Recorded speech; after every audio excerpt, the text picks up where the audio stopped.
السلام علیکم ورحمۃ اللہ وبرکاتہ نحمده ونصلی علی رسولہ الکریم اما بعد فاعوذ باللہ من الشیطان الرجیم بسم اللہ الرحمن الرحیم رب اشرح لی صدری ویسر لی امری واحلل عقدۃ من لسانی یفقهوا قولی رب زدنی علما اللہم فقہنا فی الدین رب یسر ولا تعسر آمین یا رب العالمین۔ سورۃ البقرہ آیت نمبر 47، 48 اور 49، 3 آیات کا ترجمہ، تفسیر اور تلاوت۔ سب سے پہلے تفسیر کریں گے، تلاوت و تفسیر کریں گے، پھر لفظی ترجمہ ہوگا انشاءاللہ تعالی۔ یا بنی اسرائیل اذکروا نعمتی التی انعمت علیکم وانی فضلتکم علی العالمین اتقوا یوما لا تجزی نفس عن نفس شیئا ولا يقبل منها شفاعة ولا يؤخذ منها عدل ولا هم ينصرون وَإِذْ نَجَّيْنَاكُمْ مِنْ آلِ فِرْعَوْنَ يَسُومُونَكُمْ سُوءَ الْعَذَابِ يُذَبِّحُونَ أَبْنَاءَكُمْ وَيَسْتَحْيُونَ نِسَاءَكُمْ وَفِي ذَلِكُمْ بَلَاءٌ مِّن رَّبِّكُمْ عَظِيمٌ۔ اللہ سبحانہ وتعالیٰ فرماتے ہیں، اے بنی اسرائیل، جو نعمتیں میں نے تم پر اتاری ہیں، نازل کی ہیں، تم ان کو یاد کرو۔ اللہ تعالیٰ نے بنی اسرائیل پر بہت سے انعامات فرمائے، بڑے بڑے انبیاء اکرام بھیجے، فرعون کے لشکر سے نجات دلائی، زمین پار بادشاہت عطا فرمائی، پتھروں سے پانی کے چشمے جاری کیے، کھانے پینے کے لیے من و سلوہ اتارا۔ اس کے علاوہ اور بھی بہت سے انعامات اللہ سبحانہ وتعالیٰ نے بنی اسرائیل پر نازل فرمائے، اور ان کا ذکر اللہ تعالیٰ نے بار بار قرآن پاک میں واضح کر کے فرمایا، تاکہ لوگ بھی یاد کریں کہ جن پر انعامات اللہ تعالیٰ نے فرمائے ہیں ان کو یاد کریں، اور بنی اسرائیل کے بارے میں بھی یاد کریں کہ کتنے بڑے انعامات فرمائے تھے، اس کے باوجود وہ نافرمانی پہ تلے ہوئے تھے، بار بار مکر جاتے تھے، ہر فرمائش پوری کی جاتی تھی۔ وہ حضرت موسیٰ علیہ السلام سے دعا بار بار کہتے تھے کرنے کو کہ فلاں دعا کریں اللہ تعالیٰ ہمارے لیے، فلاں انعام فرما دے، فلاں انعام فرما دے۔ تو حضرت موسیٰ علیہ السلام اتنے صابر تھے کہ اسی وقت اللہ تعالیٰ سے دعا کر دیتے تھے۔ تمام جہان والوں پر اللہ تعالیٰ نے بنی اسرائیل کو فضیلت عطا فرمائی تھی۔ سورۃ الجاثیہ آیت نمبر 16 میں اللہ تعالیٰ نے فرمایا ہے کہ وَلَقَدْ آتَيْنَا بَنِي إِسْرَائِيلَ الْكِتَابَ وَالْحُكْمَ وَالنُّبُوَّةَ وَرَزَقْنَاهُم مِّنَ الطَّيِّبَاتِ وَفَضَّلْنَاهُمْ عَلَى الْعَالَمِينَ، اور بلا شبہ یقیناً ہم نے بنی اسرائیل کو کتاب اور حکم اور نبوت دی، اور انہیں پاکیزہ چیزوں سے رزق دیا، اور انہیں جہان پر فضیلت بخشی۔ تو پھر آیت نمبر 48 میں اللہ تعالیٰ فرماتے ہیں وَاتَّقُوا يَوْمًا لَا تَجْزِي نَفْسٌ عَن نَفْسٍ شَيْئًا وَلَا يُقْبَلُ، اور اس دن سے بچ جاؤ جبکہ کوئی جان کسی جان کے کام نہیں آئے گی، اور نہ اس سے کوئی سفارش قبول کی جائے گی۔ آیت نمبر 47 میں اللہ تعالیٰ نے نعمتیں یاد کرائیں۔ یہ بھی اللہ تعالیٰ کا ایک خاص انداز ہے کہ پہلے انعامات یاد کرواتے ہیں اور اس کے بعد ڈراتے ہیں کہ قیامت کے عذاب سے ڈر جاؤ، اللہ تعالیٰ کو یاد کرو، اللہ تعالیٰ کے حکم مانو۔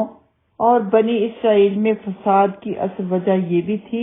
کہ وہ اپنے انبیاء اور علماء پر ناز رکھتے تھے اور سمجھتے تھے کہ ہم پاک کتنے ہی گناہ کر لیں، ہمارے بزرگ اور ہمارے آبا و اجداد ہمیں بخشوا لیں گے۔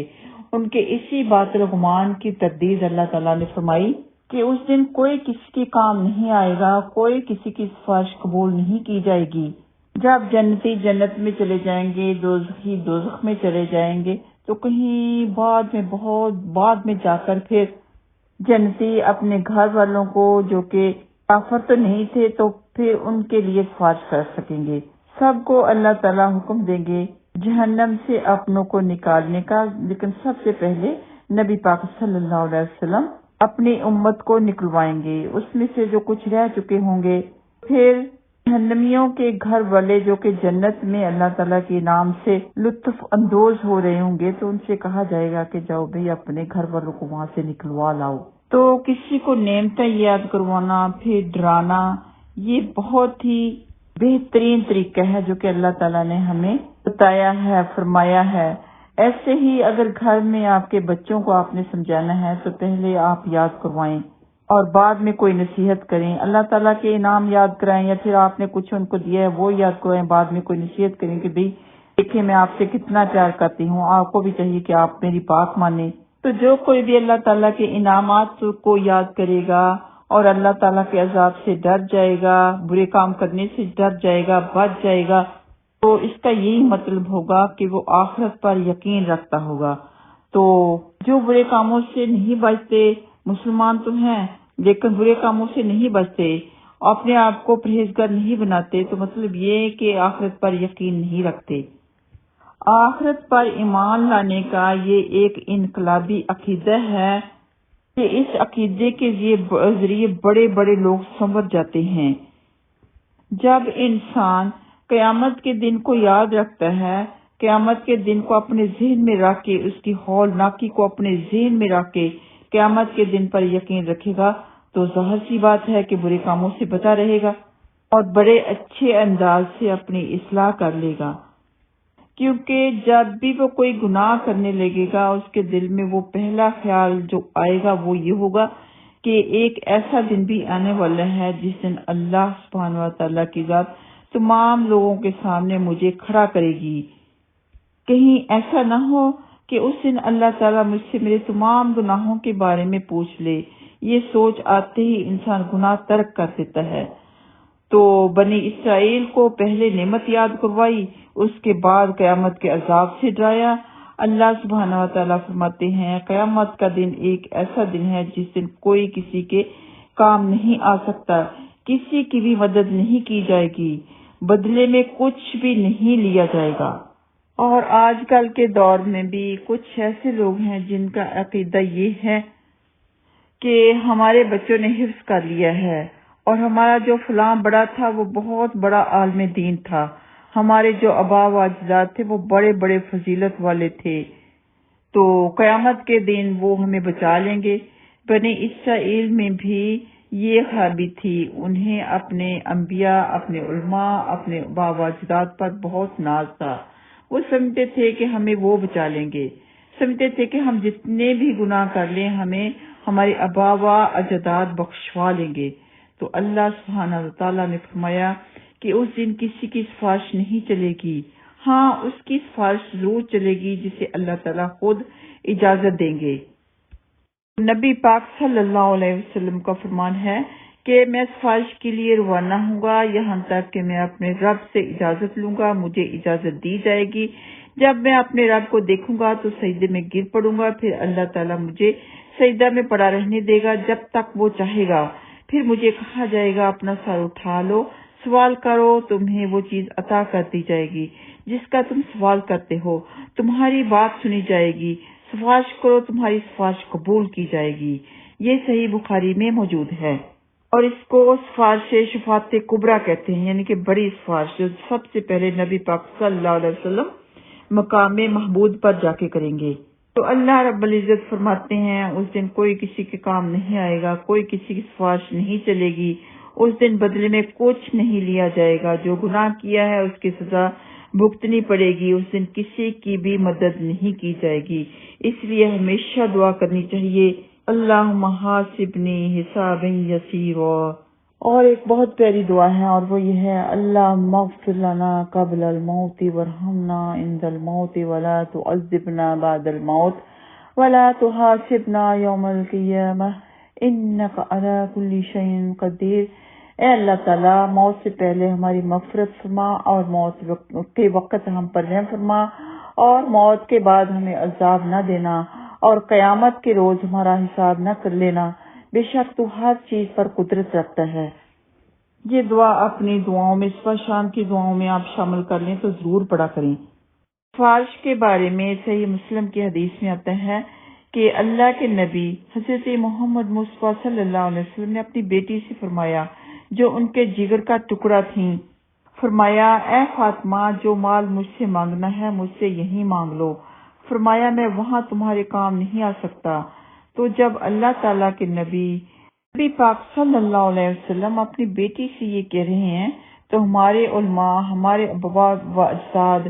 کیسے وہاں مدد کر سکتے ہیں؟ اسی لیے خود ہی اپنے آپ کو درست کرنا ہوگا، اپنے آپ کو درست کرنے کے لیے خود اچھے اعمال کرنے ہوں گے، اور یہ دعا بھی ضرور پڑھتے رہ کریں جو کہ نبی پاک صلی اللہ علیہ وسلم کثرت سے پڑھا کرتے تھے، یا مقلب القلوب ثبت قلبی علی دینک، کہ اللہ تعالیٰ ہمارے دین کو ہمارے دین پر، ہمارے دل کو ہمارے دین پر قائم رکھ، دلوں کو پھیرنے والے ہمارے دلوں کو ہمارے دین پر قائم رکھ۔ اللہ سبحانہ و تعالیٰ نے پہلے انعامات کا ذکر کیا، پھر ڈرایا، پھر کچھ اور انعامات کا ذکر فرما رہے ہیں آیت نمبر 49 میں کہ اس دن کو بھی یاد کرو جب وَإِذْ نَجَّيْنَاكُمْ مِنْ آلِ فِرْعَوْنَ يَسُومُونَكُمْ سُوءَ الْعَذَابِ يُذَبِّحُونَ أَبْنَاءَكُمْ، کہ جب ہم نے تمہیں فرعون کی قوم سے نجات دی جو تمہارے بیٹوں کو قتل کرتا تھا، تمہیں بری طرح کا عذاب دیتا تھا، وَيَسْتَحْيُونَ نِسَاءَكُمْ، اور تمہاری بیٹیوں کو زندہ رکھتا تھا، وَفِي ذَلِكُمْ بَلَاءٌ مِّن رَبِّكُمْ عَظِيمٌ، اور اس میں تمہارے رب کی طرف سے بہت بڑی آزمائش تھی۔ تو دیکھیں کتنا بڑا ان پہ عذاب تھا فرعون کی طرف سے، اور کتنی بڑی آزمائش تھی کہ بیٹوں کو قتل کر دیا جاتا، بیٹیوں کو زندہ رکھ دیا جاتا، کتنا بڑا ظلم تھا، اور وہاں ان کی آزمائش تھی کہ انہوں نے صبر کرنا ہے، اللہ پر بھروسہ کرنا ہے، اور یہ یاد رکھنا ہے کہ آخر کار ہم اللہ تعالیٰ ہی کی طرف لوٹ کر جانے والے ہیں۔ پھر ظلم و ستم سے نجات دے کے بھی اللہ تعالیٰ نے ان کو آزمایا کہ وہ شکر کرتے ہیں کہ نہیں کرتے۔ اللہ تعالیٰ ہر معاملے میں انسان کو آزماتے ہیں، جب اس کے اوپر مصیبت آتی ہے، جب اس کے اوپر کوئی ظلم کرتا ہے، یہ بھی اس کی آزمائش ہوتی ہے کہ وہ صبر کرتا ہے کہ نہیں کرتا، صحیح طریقے سے اس عذاب سے، اس ظلم سے باہر نکلتا ہے کہ نہیں نکلتا۔ اور پھر جب اللہ تعالیٰ اس کو اس پریشانی سے، اس عذاب سے، اس ظلم سے نجات دے دیتے ہیں تو پھر اللہ تعالیٰ نے آزمانا ہوتا ہے کہ وہ شکر ادا کرتا ہے کہ نہیں کرتا۔ تو ہر معاملے میں انسان کے درجات بلند کرنے کے لیے اسے آزمایا جاتا ہے۔ آئیے آتے ہیں لفظی ترجمے کی طرف۔ یا بنی اسرائیل، اے اولاد اسرائیل، اذکروا، تم سب یاد کرو، ذکر کرو، یاد کرو نعمتی، میری نعمت کو، التی وہ جو انعمت، میں نے انعام کی، علیکم تم پر، اور انی بشک میں نے فضلتکم، فضیلت دی تم کو، علی العالمین، جہان والوں پر،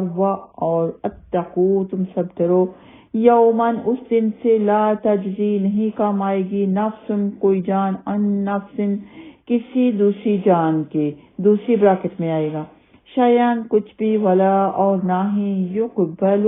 قبول کی جائے گی، منہا، اس سے، شفاعہ، کوئی سفارش، ولا، اور نہ ہی، یؤخذ، لیا جائے گا، منہا، اس سے، عدل، کوئی معاوضہ، کوئی بدلہ، ولا، اور نہ ہی، ہم وہ سب، ینصرون، مدد کی جائیں گی۔ وَإِذْ، اور جب، نَجَّيْنَاكُمْ، ہم نے نجات دی تم کو، من آل فرعون، آل فرعون سے، من آل فرعون سے، یعنی فرعون کی قوم سے۔ تو یہ آل اہل عیال کو بھی کہتے ہیں لیکن قوم کو بھی کہتے ہیں، من آل فرعون سے، آل فرعون سے، یسومونکم، وہ سب تمہیں پہنچاتے تھے، سوء العذاب، برا عذاب، یذبحون، وہ سب ذبح کرتے تھے، قتل کرتے تھے، ابناءکم، تمہارے بیٹوں کو، ویستحیون، اور وہ سب زندہ رکھتے تھے، نساءکم، تمہاری عورتوں کو، وفی ذالکم، اور اس میں، بلاء، آزمائش تھی، من ربکم، تمہارے رب کی طرف سے، عظیم، بہت بڑی۔ وآخر دعوانا ان الحمد للہ رب العالمین۔ السلام علیکم ورحمۃ اللہ وبرکاتہ۔